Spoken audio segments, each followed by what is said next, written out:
Assalamualaikum warahmatullahi wabarakatuh. Ini video perjuangan menghadapi pergolakan dalam negeri. Di sini saya akan menjelaskan. Sebelum menjelaskan, saya akan memperkenalkan diri. Nama saya Muda Lipa 12 IPA 3 dari SMA 3 Rangkas Bitung. Nah, pemberontakan yang kedua DITI atau Darul Islam Tentara Islam Indonesia.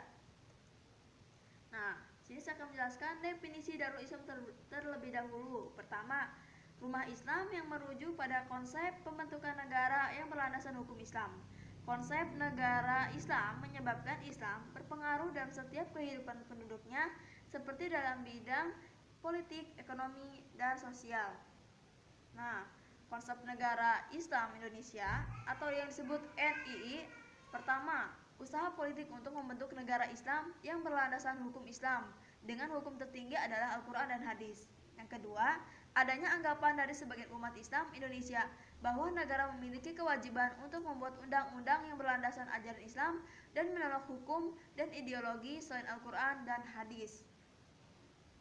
Nah, NI ini diproklamasikan pada 7 Agustus 1949 oleh Sakhamaji Mardian Kartosoewirjo di Tasikmalaya, Jawa Barat. Nah, tujuan NI ini menjadikan Republik Indonesia sebagai negara teokrasi dengan agama Islam sebagai dasar negaranya. Nah, awal pergerakan pemberontakan DITI, ya, Kartosoewirjo dan Persetujuan Renvai itu. Nah, Kartosoewirjo yaitu anggota Masyumi dan mempunyai cita-cita mendirikan negara Islam di Indonesia. Kartosoewirjo pemimpin laskar Hizbullah dan Sabilillah di Jawa Barat dan ikut bergerilya melawan Belanda. Yang kedua, Persetujuan Renvai yaitu unsur perjuangan Indonesia baik dari TNI maupun Laskar Rakyat untuk mengosongkan daerah gerilya. Nah, kekecewaan Kartosoewirjo menyebabkan tidak diakuinya lagi pemerintah Indonesia dan merencanakan pemberontakan.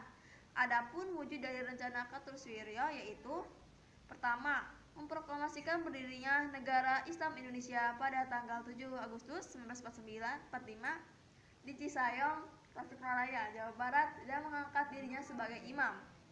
Mengajarkan pertempuran dengan TNI dan dari divisi Siliwangi dengan maksud menahan kedatangan divisi Siliwangi yang kembali ke Jawa Barat dari hijrah ke Yogyakarta.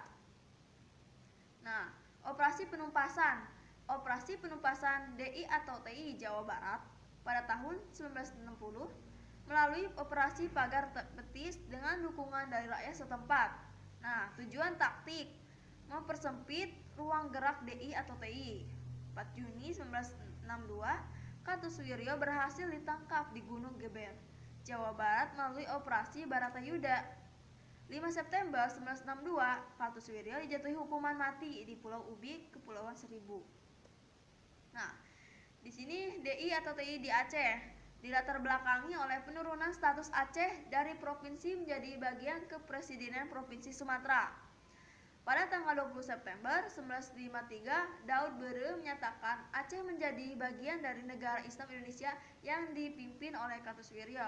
Nah, di sini DITI Aceh bukan melalui penyelesaiannya melalui militer, tetapi inisiatif Kolonel Muhammad Yasin untuk menyelenggarakan musyawarah kerukunan rakyat Aceh atas pada tanggal 17-20 Desember 1962.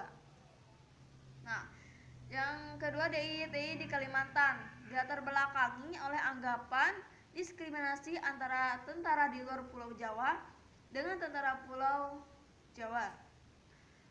Kalimantan yang terkena dampak reorganisasi dan rasionalisasi mendapatkan pasangan yang kecil dan pembentukan Kesatuan Rakyat yang tertindas KRYT dan menyatakan KRYT sebagai dari DI atau TII.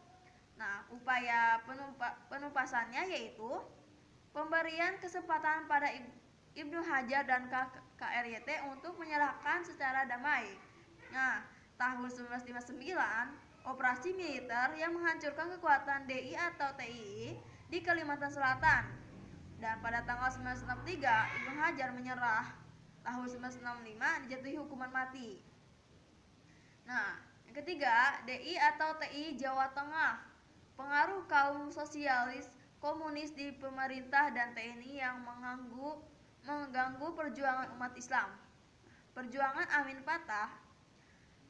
Amir Fatah dianggap tidak dihargai pemerintah dengan cara memberi daerah kepada pertahanannya di Brebes Tegal kepada TNI.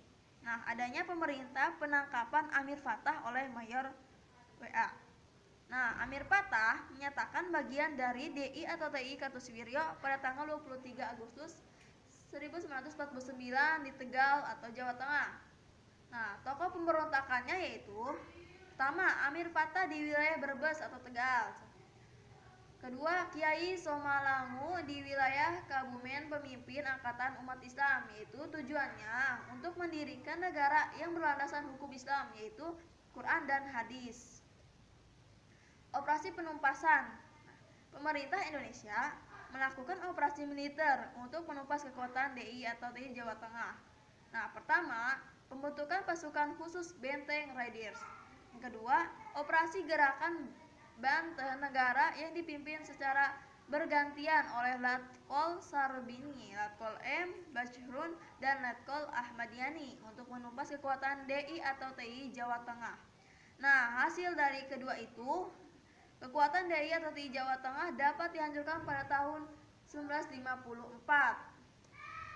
Nah, DI atau TI Sulawesi Selatan.